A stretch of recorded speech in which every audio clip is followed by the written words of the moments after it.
People who have straight-up rage quit a job. What was the final straw? I was waiting tables while I was in grad school. I had requested a weekend off far in advance, right after I got my syllabus, because there was a seminar pertinent to a class.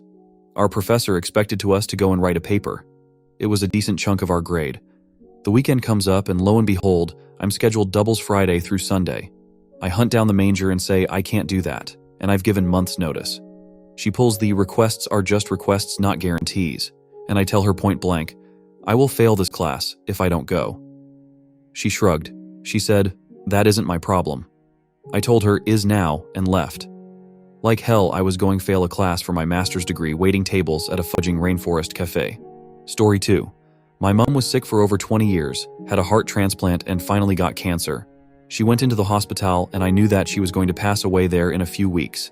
I told the branch manager what was going on and I would be taking a week off when my mom died. This was before cell phones BTW. My mom passes on Saturday. I call the boss's home phone Sunday night and leave a message telling her what happened. I got a call Monday morning wanting to know if I was coming to work and why I wasn't at work. I was floored and really didn't know what to say. I'd been at this place for 15 years and never missed a day of work, so it was extra shitty. They called me later in the day to apologize. I ended up leaving there a few months later. But wait, there's more. Get a new job, and a year after my mom died, my dad gets liver cancer and it's stage 4. I tell the branch manager at the new job what is going on. His kid had died of brain cancer, so I thought, cool, this guy gets it. 8 months later, my dad dies. I call out for 3 days, and honestly was not ready to come back, so ended up calling out all week. When I showed up Monday and the route supervisor told me, don't go in the office, I'm going to ride with you today, and things are ready to go. He was super cool, and we leave the shop. We get to the end of the street, and he tells me they were going to call you on the carpet and question your commitment to the job and your dedication to the company. He was afraid I'd walk on the spot.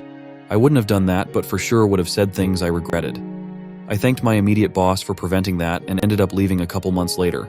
I then made the giant mistake of giving more than 2 weeks notice, thinking I'd do them a favor, and with 4 weeks notice so I could train a new person. They started trying to trash me and my work, and it just didn't go well. It snowed my last day and I said fuck it and didn't go in. I have a great job now and they would give me all the time I needed if something like that were to happen, but I would never, ever, ever give more than 2 weeks notice when leaving a job, no matter how great it is. Story 3.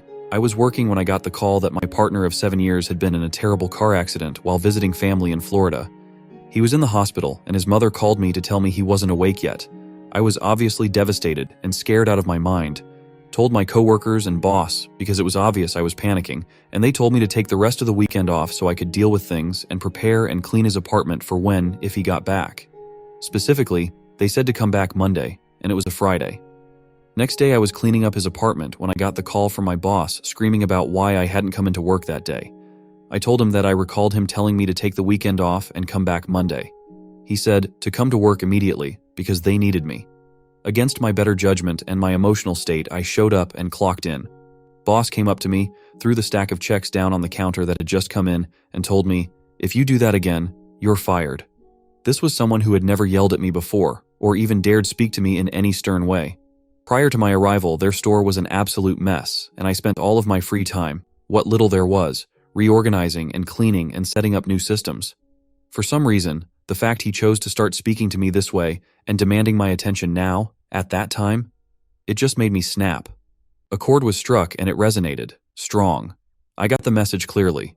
He was one of those bosses who became controlling of anyone who became of value to him and his business. The moment you aren't available when they need, or even wanted you to be, they were going to make you feel bad about it, so you were afraid to ask for more personal time or any other leniencies that took you away from work. I was literally reeling, saw red. The moment he turned his back, I snatched my check, walked out with a full line of customers at the counter and the phone going off with incoming orders and drove off.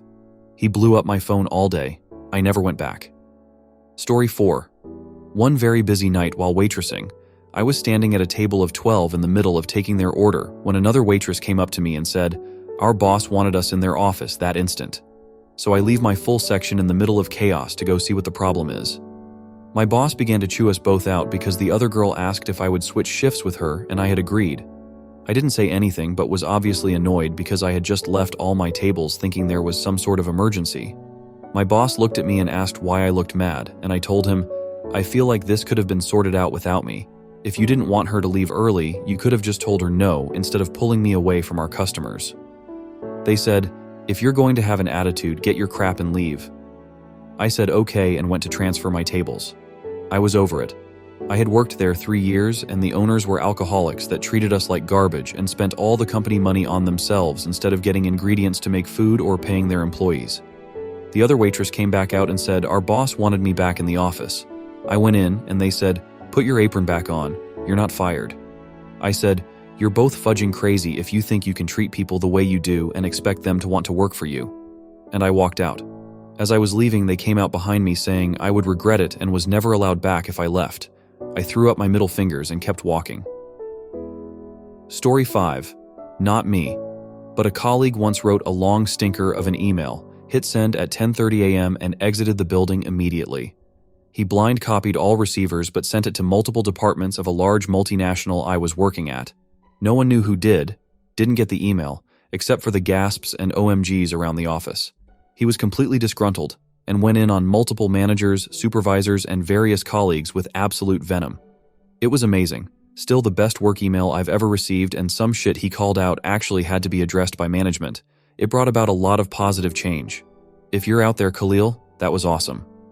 Story 6. When I was 20, I worked a commission-based sales job at AT&T. The manager hated me for some reason. I genuinely to this day have no idea why. I tried really hard, had a good attitude, and followed all the rules. My sales weren't extraordinary, but I always met my numbers. My grandmother died about 6 months into the job. I texted my manager to tell him I'd be taking my 3 days of bereavement as allowed by the union. I even apologized for the inconvenience, as though I could control my grandmother's death. He called me the day after she died accusing me of lying, saying I was lazy and just wanted the time off. Keep in mind I'd never called out before or even been more than 5 minutes late to a shift. I sent him medical documentation proving she'd had a stroke during the night and passed away. He called me back and said fine, I could have that day off, but he better see me the next day, my 3rd day of union-protected bereavement, or I'd be fired. Stricken with grief but terrified of losing my job, I drove the 2 hours back to my apartment from the grandmother's house that night. The next morning, I went into work tired and melancholy. He bitched at me to smile because no one wants to buy cell phones from a sad girl.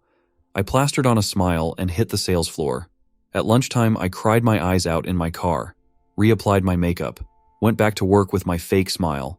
I was in the middle of helping a customer when he comes bouldering up to the table and starts asking the customer all the same questions. I had to see what products they'd be eligible for. The customer was baffled and told him I'd already covered everything and that no further help was necessary. He went on a rant about what a terrible, useless employee I was. I looked at the customer and deadpan said, "I'm so sorry to leave you with him, but as of this moment, I quit." The manager followed me to the break room, shouting and raving while I gathered my purse, turned in my equipment, and clocked out. He followed me to my car, still berating me. Finally, that same customer I walked away from came out and physically stood between me and the manager so I could get in my car and drive away. The manager proceeded to call me every day for a week and leave abusive voicemails about me missing shifts because he didn't accept my resignation. He even called me the day of my grandmother's funeral and said now that she'd been cremated, I had no excuse not to come back to work.